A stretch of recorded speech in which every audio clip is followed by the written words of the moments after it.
Everyone, कैसे हैं आप। मैं राकेश जैन एडवोकेट एक बार फिर आपके सामने एक नए टॉपिक के साथ में उपस्थित हुआ। मेरा आज का टॉपिक है चेक बाउंस या dishonour of cheques. Cheque bounce और या डिसऑनर चेक क्या होता है इसके बारे में आपको बता दूं। इसकी परिभाषा जो है सेक्शन 138 नेगोशिएबल इंस्ट्रूमेंट एक्ट से लेकर के 142 सेक्शन तक बताई गई है। इसमें कहा गया है कि वह ऐसा चेक जो किसी पक्षकार को किसी दूसरे पक्षकार के द्वारा दिया जाता है, जो भुगतान के हेतु दिया जाता है, और जब वह चेक वो रिटर्न हो जाता है बिना भुगतान के किसी कारण से, तो वो चेक होता है डिसऑनर ऑफ चेक कहलाता है या चेक बाउंस कहलाता है। तो चेक बाउंस के लिए जो सिस्टम आता है, इसकी सबसे पहली बात होती है कि चेक जो है भर करके पूरा अपने हस्ताक्षरोत्तीर्ण करके पूरा रकम भर करके दी जाती है, और वो चेक जो है सामने वाले पार्टी के द्वारा अपने क्लियरिंग बैंक में लगाया जाता है, और बैंक जो क्लियरिंग की चेक भेज देता है, और वो चेक जो है रिटर्न हो जाता है बिना पेमेंट के। साथ में वो बैंक जो है अपने पार्टी को क्या एक रिटर्निंग मेमो देता है, उस पर यह अंकित होता है कि वह चेक जो है किस कारण से जो है बाउंस हुआ है।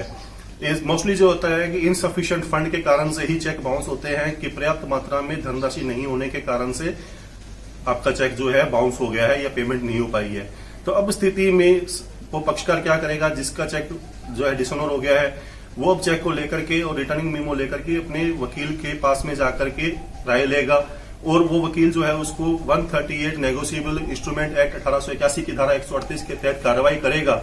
उसमें उसको सबसे पहले एक लीगल नोटिस भेजना पड़ेगा 138 नेगोशिएबल इंस्ट्रूमेंट एक्ट के तहत 15 दिन की अवधि का, जिसमें इस आशय से एक लेटर लिखा जाएगा या लीगल नोटिस रजिस्टर्ड फॉर्म में लिखा जाएगा कि आपने मेरे कक्षीकार को ये चेक दिया भुगतान के लिए, और इसने मेरे कक्षीकार ने आपका चेक भुगतान के लिए पहले बैंक में लगाया, जो कि बिना भुगतान के उसको लुटा दिया गया है।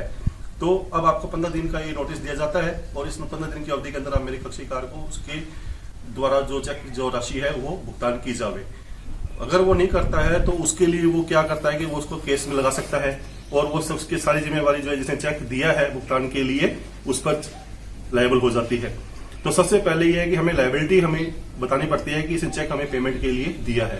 तो इस प्रकार से जो रिटर्निंग मेमो और जो है नोटिस चेक जो है नोटिस के आधार पर तैयार किया जाता है, और अगर वो नहीं आता है तो 30 दिन के अंदर अंदर जो है वो चेक जो है वो केस लग जाता है, और वो वकील जो है उससे क्या क्या डॉक्यूमेंट लेगा।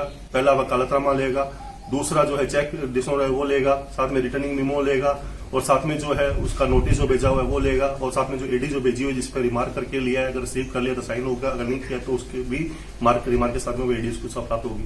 और साथ में जो उसने पहले नोटिस भेजा था, जो रिसीव जो पोस्ट ऑफिस की है वो भी उसके साथ में नोटिस के साथ में लगा करके पेश की जाएगी। तो इस प्रकार से जो है वो केस जो है लगा दिया जाएगा। दोस्तों, चेक बाउंस का जो केस है वो इतना इजी नहीं है, यह एक क्रिमिनल ऑफेंस की कैटेगरी में भी आता है। इसमें 138 धारा में नेगोशिएबल इंस्ट्रूमेंट एक्ट 1881 में सजा का प्रावधान है, 2 साल की कैद हो सकती है, और जो राशि जो चेक की भुगतान राशि है उसका दुगुना राशि आपको भुगतान करनी पड़ सकती है। तो ये होता है चेक के लिए एक पीड़ित पक्षकार को दी गई रेमेडी कानून के तहत। अब हम दूसरी तरफ चलते हैं। पहले जो अभी तक देखा चेक बाउंस होता है और चेक की पेमेंट उस सामने वाले पार्टी को नहीं मिलती है, तो एक प्रोसेस होता है। साथ में आजकल जो पेमेंट मोड जो है वो लागू होता है ईसीएस में और एसआई में। एसआई मतलब स्टैंडिंग इंस्ट्रक्शंस, यानी कि किसी की पेमेंट को करने के लिए स्टैंडिंग इंस्ट्रक्शन दिए गए कि कोई पेमेंट के लिए कुछ कोई आए एंट्री आए तो आप उसको पेमेंट कर दिया जाएगा। बाय द वे वो पेमेंट नहीं होती है, पेमेंट डिफॉल्ट हो जाती है, तो इसके लिए भी व्यवस्था की गई है।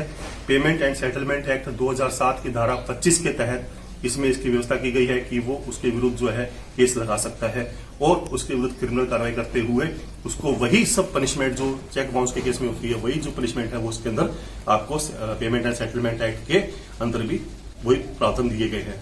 तो इस प्रकार से आज मैंने बताया चेक बाउंस और पेमेंट डिफॉल्ट के बारे में।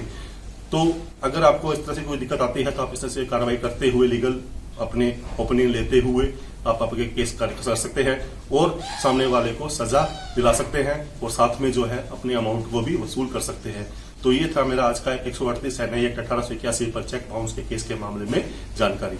मुझे विश्वास है कि आपको मेरी जानकारी समझ में आएगी और आपके लिए यूजफुल रहेगी। तो दोस्तों, मेरे चैनल को अधिक से अधिक सब्सक्राइब करें, लाइक करें और शेयर करें। धन्यवाद। मैं अगली वीडियो में अगली इंपॉर्टेंट नॉलेज के साथ फिर से आपके सामने हाजिर होऊंगा।